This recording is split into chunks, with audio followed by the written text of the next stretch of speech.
بسم اللہ الرحمن الرحیم۔ السلام علیکم۔ جس طرح تاریخ سلطان صلاح الدین ایوبی کی باصلاحیت خوبی، بہادری، جنگجوئی سے متاثر ہے، اس کے ساتھ ساتھ سلطان صلاح الدین کی عقل مندی سے بھی متاثر ہے۔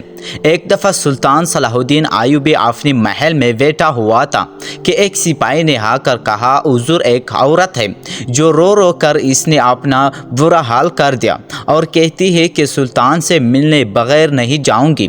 نرم دل سلطان نے اپنے سپاہی کو حکم دیا کہ فوراً اس عورت کو میرے سامنے حاضر کرو۔ جیسے اس عورت کو حاضر کیا گیا، اس کی حالت دیکھ کر سلطان بڑا پریشان ہوا کہ میرے ہوتے ہوئے میری ریاست کی عورتوں کا یہ حال ہو گیا ہے۔ اس کے بعد سلطان نے اپنے سپاہیوں کو حکم دیا کہ اس عورت کو ٹھنڈا مشروب پلایا جائے تاکہ اس کی ہیلتھ بہتر ہو جائے۔ سپاہیوں نے اس عورت کو ٹھنڈا مشروب پلایا۔ تھوڑی دیر جب وہ عورت اپنے ہوش میں آئی تو اس نے کہا، حضور میں ایک ہفتے کی سفر سے پیدل چل کر آپ کے پاس آئی ہوں۔ یہ میں جانتی ہوں کہ راستے میں نے کن کن مشکلات کا سامنا کیا اور کن کن درندوں کا سامنا کیا، کیونکہ آپ جانتے ہیں کہ ایک اکیلی عورت کو لوگ دیکھ کر کیا نظر اٹھاتے ہیں۔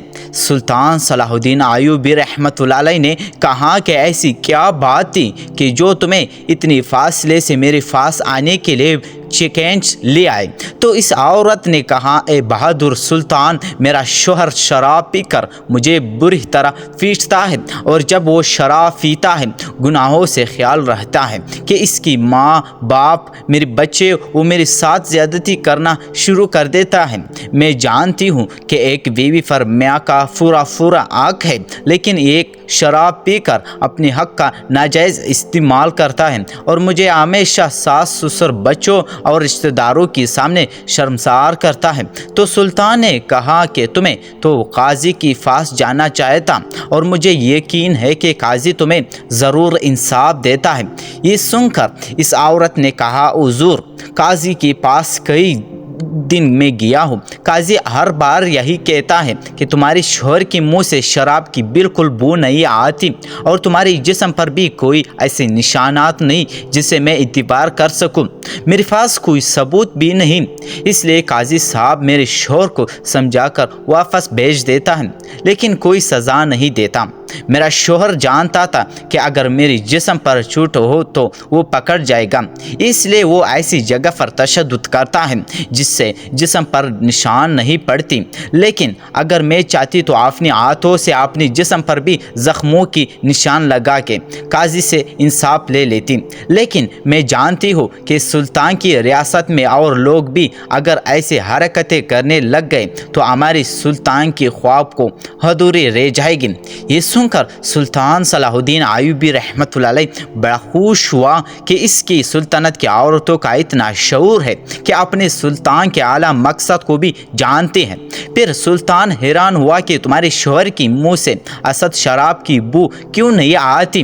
شراب غلیظ چیز ہے جس کو پینے سے کئی دنوں تک اس کے منہ سے بو آتی رہتی ہے۔ تو اس عورت نے کہا کہ میرے شوہر نے کسی شادر حاکم سے ایسی دوا لی ہے جس کو شراب پینے کے بعد جب یہ ہوش میں آ جاتا ہے تو وہ دوا پی لیتا ہے، اور وہ دوا خاص جڑی بوٹی کی بنی ہوئی ہے جس سے منہ میں بو نہیں آتی۔ قاضی صاحب تو نہیں، آپ بھی اس کو نہیں پکڑا پائیں گے، اور وہ مشہور حاکم ہے۔ لوگ دوا لینے کے لیے بڑے دور دور سے اس کے پاس آتے ہیں، اور وہ ایک ایسا دوا ہے جو کھا کر اس کے منہ سے شراب کی بجائے عطر کی خوشبو آ جاتی ہے۔ یہ سن کر سلطان بڑا حیران ہوا اور اپنے سپاہی کو حکم دیا کہ جاؤ اور اس حاکم کو پکڑ کر لے آؤ، اور ایک تیز ترین گھوڑے پر ایک سپاہی کو بھیجو اور اس شوہر کو فوراً میرے سامنے حاضر کرو۔ تھوڑا وقت گزرنے کے بعد سپاہی دوڑتا ہوا آیا اور اس کے شوہر کو سلطان کے آگے قدموں میں ڈال دیا۔ اس کی حالت بتا رہی تھی کہ یہ آدمی ایک نارمل انسان نہیں، اس میں وہی تمام فسادات دکھائی دے رہی ہے جو اس کی بیوی بتا رہی ہے۔ لیکن سلطان حیران تھا کہ قاضی آخر انصاف کرنے میں کیوں نہ لا رہا ہے۔ سلطان نے اس کے شوہر کو کہا کہ تم اپنے جرم کا اعتراف کر لو ورنہ تمہیں बुरी से बुरी सज़ा सुना दूंगा।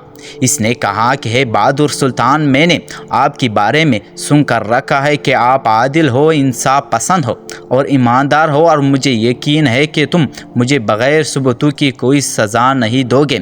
ये सुनकर सुल्तान सलाहुद्दीन अय्यूबी रहमतुल्लाह अलैह ने अपनी आंखें झुका ली और थोड़ी देर सोचने के बाद सुल्तान ने हुक्म दिया कि इस आदमी को एक प्याला दूध का पिलाया जाए। सुल्तान की हुक्म पर इस आदमी को दूध का प्याला पिलाया गया।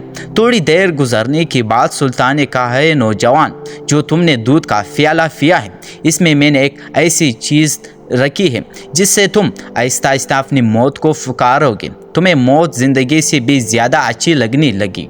इससे बेहतर है कि तुम सादा सच बोल दो, सकता है मैं तुम्हारा इलाज दोबारा करूँगा।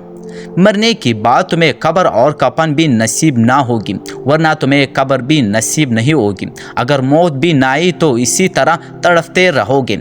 ये सुनकर वो नौजवान बड़ा परेशान हुआ और देखती ही देखती ज़मीन पर गिर गया और कहा, हुजूर, मैं अपनी बीवी के हर एक बात से इतराफ़ करता हूँ कि मैं इसके साथ ज़ुल्म करता हूँ, शराब भी पीता हूँ और इसको अपने रिश्तेदारों के सामने शर्मसार भी करता हूँ, क्योंकि जब शराब पीता हूँ तो मुझे किसी चीज़ का होश नहीं रहता।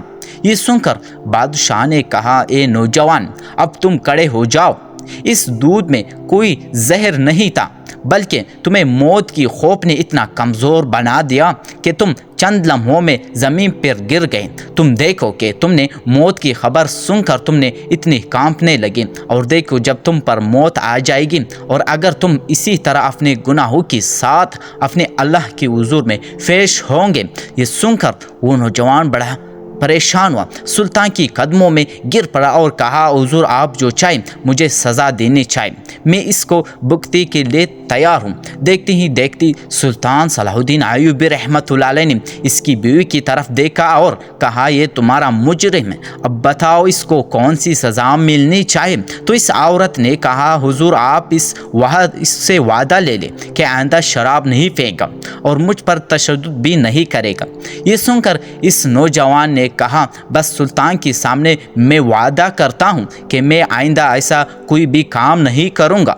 ये देखकर औरत बोली, अरे आदिल और बहादुर सुल्तान, जितना आपके बारे में मैंने इंस्टॉल रखा था, इससे कहीं गुना आप ज़्यादा बहादुर है। जिस मुकदमे को लेकर मैं 1 साल से कायरों के पास लेकर फिरती आ रही हूँ और अपने शोहर का जुल्म बर्दाश्त करती आ रही हूँ, लेकिन अभी तक मुझे इंसाफ नहीं मिला था, लेकिन आपने चंद लम्हों में मेरे शोहर को रास पर डाल दिया। बेशक अल्लाह ताला ने आपकी ज़ुबान की अल्फाज में इतनी ताकत और आपकी अक्ल में इतनी ताकत भर दी है कि दुनिया का कोई भी इंसान आपकी सामने एक बात कर ले तो इसे हमेशा बात करने की जस्तजू रहेगी।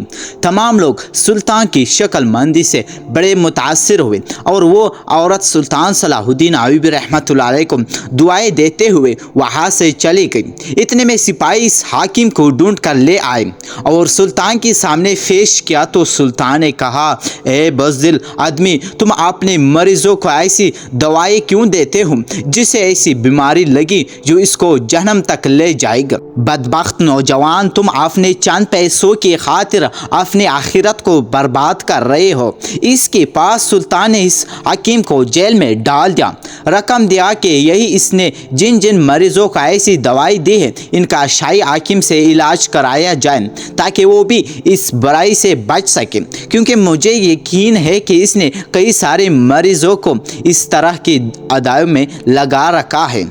दोस्तों, उम्मीद है कि आपको एक अजीम, बहादुर और नडर और जंगजू सुल्तान सलाहुद्दीन अय्यूबी रहमतुल्लाह अलैह का ये वाक़या सुनकर बहुत अच्छा लगा होगा। अगर आपको ये वाक़या अच्छा लगा हो तो आप अपने कमेंट में सेक्शन में ज़रूर बताएं ताकि आपके सामने सुल्तान सलाहुद्दीन अय्यूबी रहमतुल्लाह अलैह के ऐसे मज़ीद वाक़यात सामने लाया जाए। मज़ीद वीडियोज़ देखने के लिए हमारे इस वीडियो को लाइक करें और चैनल को भी सब्सक्राइब कर लीजिए। बहुत शुक्रिया आप सब दोस्तों का।